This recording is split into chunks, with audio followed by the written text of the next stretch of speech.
Bismillah walhamdulillah wassalatu wassalam ala asyrafil anbiya'i wal mursalin Sayyidina Muhammadin wa ala alihi wa sahbihi wa man tabi'ahum bi ihsanin ila yaumiddin wa ba'd. Assalamualaikum warahmatullahi wabarakatuh.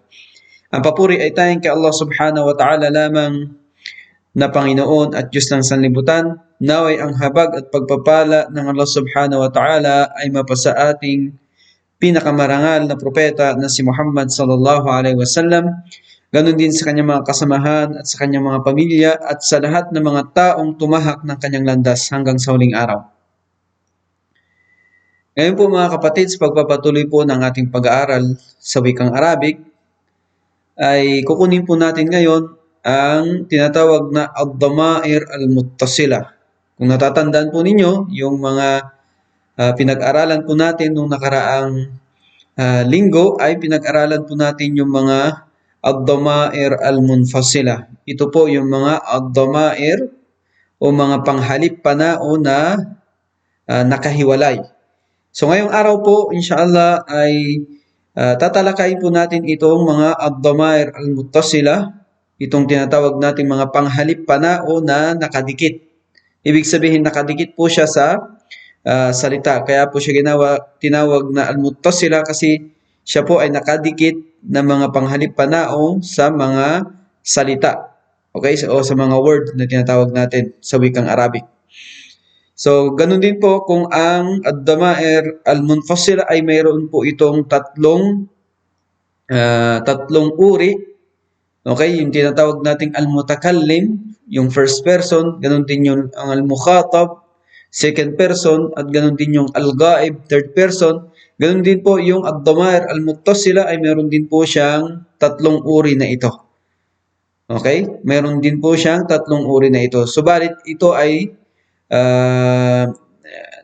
kakaiba yung mga gagamitin, yung kakaiba sa mga gagamitin sa katulad ng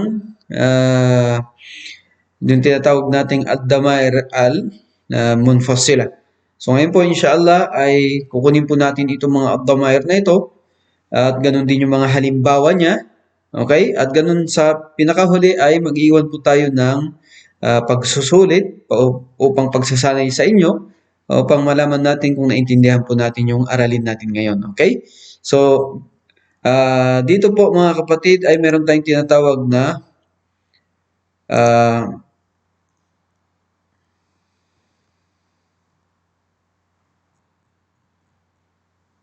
okay, dito po ay meron tayong ad-damair al-muttasila. Okay? Ito po yung mga damair na nakadikit. Okay? Meron tayong tinatawag na al-mutakallimu, yung first person. Ang gagamitin natin ngayon na halimbawa ay ang libro, kitabun. Okay? So mayroon tayong word sa wikang Arabic na libro na ito ay nangangahulugan din ng aklat. Okay? Kapag sinabi mo na aklat mo yung isang bagay at ikaw yung nagsasalita, first person, ibig sabihin, sasabihin mo, aklat ko, ang sasabihin mo ay kitabi. Okay? Kitabi. So yung ya po dito, mga kapatid, yung ya dito, na mapapansin ninyo, okay, dito, yan po ang damir al-mutakallim na nag-iisa lang. Okay? Damir al-mutakallim na nag-iisa lang. So, yan ay dinidikit tapos nagiging kasra po yung ba.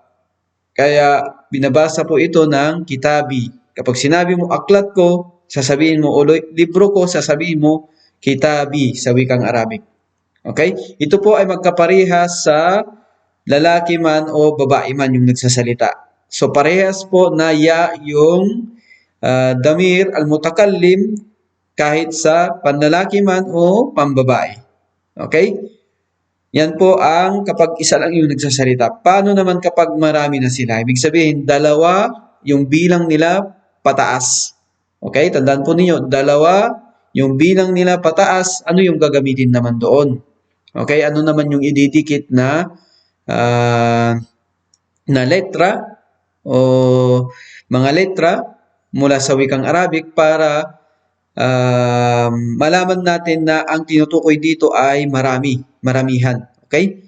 So kapag marami po, ang dinidikit po natin ay nun at alif na mad.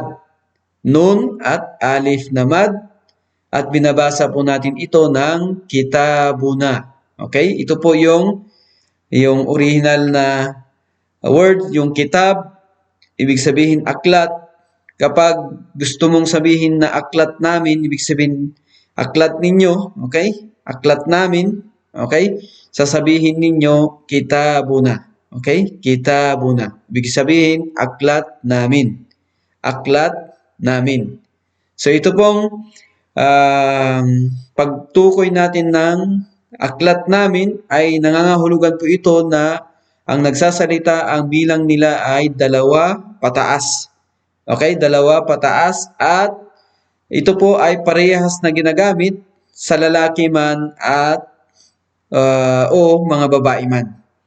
Mga babaeng ang bilang nila ay 2 pataas, ganoon din yung mga lalaki ang bilang nila 2 pataas.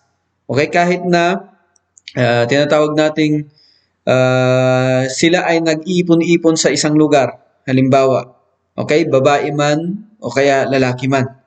Okay, kapag sila ay nagsalita, ang sasabihin nila, kitabuna. Okay, aklat namin. Okay, yan po ang tinatawag nating al-mutakallim. Paano naman ang al-mukhatab? Ibig sabihin, ito yung second person na kung saan yung kausap mo mismo. Okay, yung kausap mo mismo. Kung sasabihin mo, mayroon tayong hinati rin natin sa dalawa katulad sa al-munfasila, yung nakahiwalay, mayroon tayong tinatawag na mga al-mukhatab na panlalaki, ganun din al-mukhatab na pambabae. Okay? So unahin natin yung panlalaki. Yan, yung panlalaki. So, kapag sinabi mo sa kanya na aklat niya at siya ay nag-iisa lang, sasabihin mo sa kanya, aklat mo. Okay?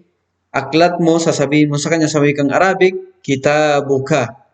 Okay? Ito pong kaf dito, okay? Na fatha. Yan po ang kahulugan po nito ay mo sa wikang Tagalog. Okay? So kapag sinabi mong aklat mo, sasabihin mo sa kanya sa wikang Arabic na kitabuka. Kitabuka. Okay? So yan po yung ka dito, yan po ang domir na panlalaki na nag-iisa lang. Okay? Paano naman kapag sila ay 2 na? Okay? Yung tinutukoy mo ay 2 na sila. So, ang dinidikit naman ay yung kaf at saka mim at saka alif naman. Okay? Kaya po ito binabasa ng kitabukuma. Okay? Kitabukuma. Okay? Ibig sabihin, aklat ninyo. Okay?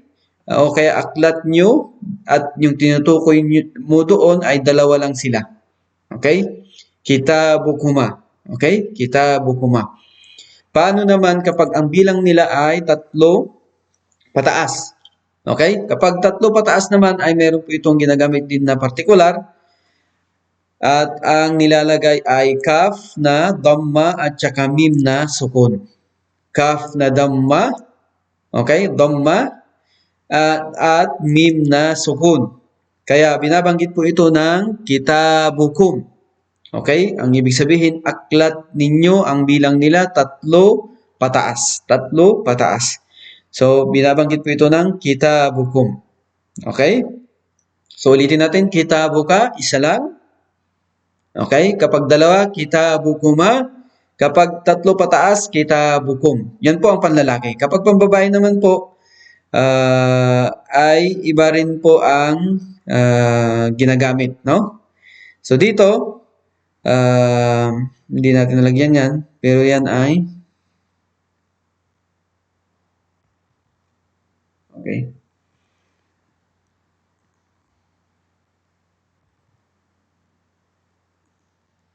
Lagyan po natin siya ng ng mga vowels para inshallah ay okay, yan po. Kapag pambabae naman, ang gagamitin ay kaf na kasra.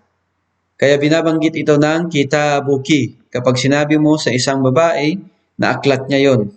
So aklat mo, kapag ang tinutukoy mo dito ay babae, ang sasabihin mo kitabuki. Aklat mo. Okay? So yung ki dito, yan po ang tumutukoy dito sa isang babae. Paano naman po kapag dalawa silang babae? Okay? Kapag dalawa po silang babae, parehas lang po ang ginagamit sa lalaki at saka sa babae. Kaya, ganun din po ang pagpantukoy sa kanila, panghalip na panao na gagamitin ay kaf na dhamma, tapos mim na fatha, tapos alif na mad. Okay? Kaya binabanggit po ito ng kitabukuma. Okay? Kitabukuma. So, parehas lang po sa lalaki at saka sa babae. Okay? Paano naman po kapag ang bilang nila tatlo pataas na? Okay, kapag tatlo pataas na ang bilang nila, ang ginagamit naman dito yung kaf na dhamma, tapos nun na shadda na fatha.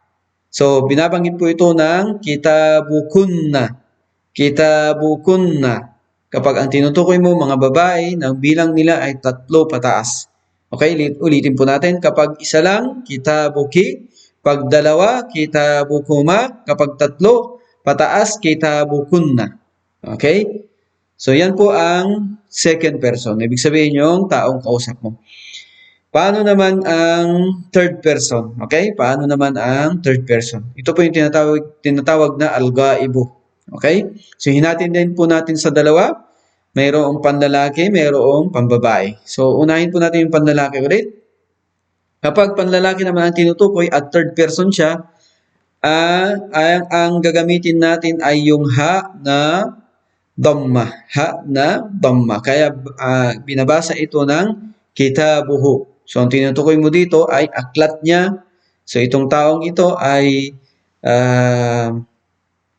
third person na tinutukoy. Third person na tinutukoy. So, ha siya na dhamma. So, binabanggit ito ng kitabuhu. Kitabuhu. Okay? Kapag isa lang siya. Kapag dalawa naman siya, ang dinadagdag ay ha na dhamma, tapos mim na fatha, tapos alif na mad. Kaya binabanggit ito ng kitabuhuma. Kitabuhuma. Okay? Kitabuhuma. Ibig sabihin, aklat nila na tinutukoy dito ay dalawa. Okay? Dalawa. Paano naman kung ang bilang nila ay tatlo pataas? Okay? Kapag tatlo pataas naman, ang dinadagdag ay ha na dhamma, tapos mim na sukun.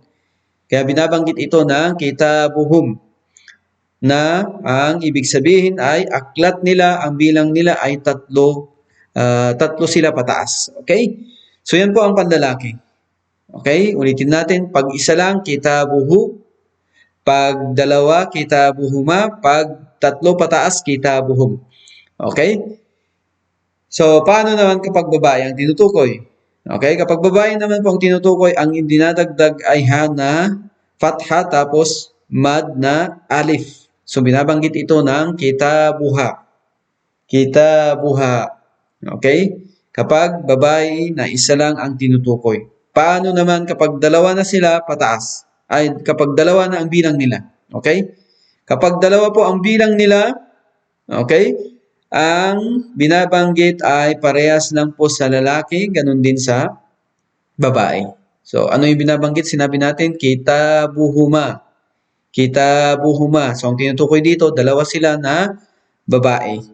Ganun din po yung lalaki. Dalawa sila na lalaki. Kung ginamit ito sa lalaki na dalawa. Okay? Paano naman kapag yung bilang na nila tatlo pataas? Okay? So, kapag tatlo pataas ng bilang nila, ang dinadagdag ay ha na dhamma, tapos shadda na nun na fatha. Okay? Shadda na nun na fatha. Okay? Kaya binabanggit ito, binabasa ito ng kitabuhunna. Kitabuhunna. So, ang ibig sabihin nito, aklat nila, yung bilang nila ay tatlo pataas. Okay? Ang bilang nila ay tatlo pataas. So yan po mga kapatid, nakuha po natin lahat yung ad-damairul muttasila, yung mga damir, yung mga panghalip panao na nakadikit, sinabi natin. Okay? At paano yung mga halimbawa nito, nabanggit din natin, nagbigay tayo sa bawat isa ng halimbawa nito. Inshallah, naway ito ay naging malinaw po sa atin. Okay?